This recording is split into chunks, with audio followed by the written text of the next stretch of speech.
aujourd'hui en parlant d'un troisième avantage qui avait été, et ça je pense que ce sera pratiquement le dernier grand avantage qui avait été supposément mis en avant, c'était la libre circulation des personnes et des biens, qui par ailleurs reste un avantage légitime d'une zone commerciale, d'une sous-région commune comme East African Community.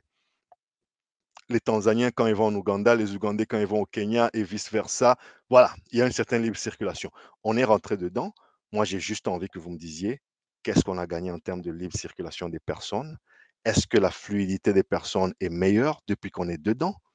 Est-ce que les étudiants congolais sont admis à Nairobi avec moins de tracasseries depuis qu'on est rentré dans cette affaire?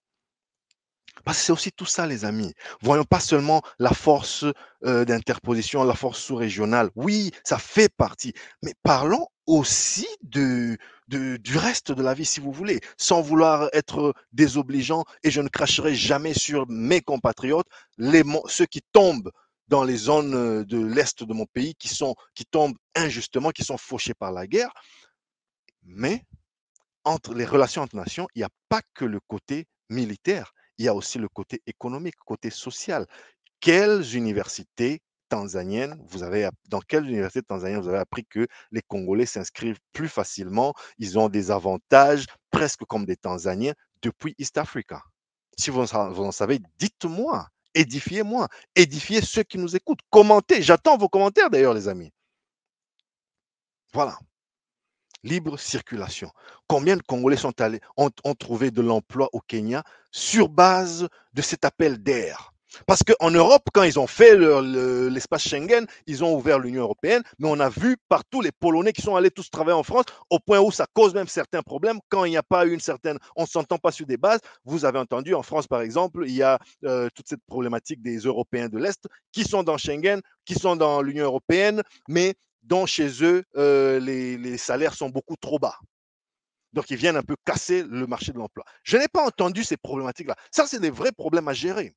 Que les Tanzaniens se plaignent que depuis East African Community, tous les Congolais viennent prendre nos boulots ici en Tanzanie. Vous avez-vous entendu parler de ça?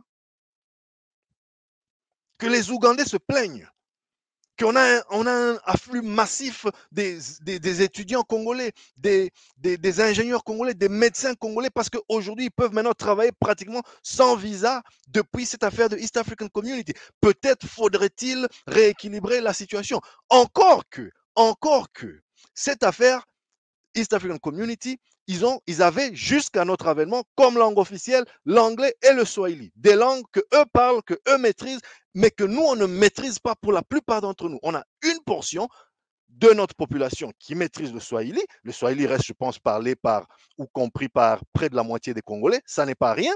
Parce que quand tu prends tout le versant Est, on parle une forme de Swahili, même si ça n'est pas le Swahili Bora qui est parlé à Dar es Salaam ou à Nairobi. Mais encore, OK, on a des notions de Swahili.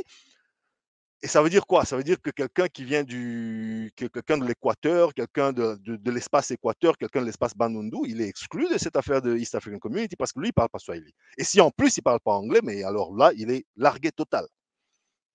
Voilà les sujets que je voulais mettre sur la table.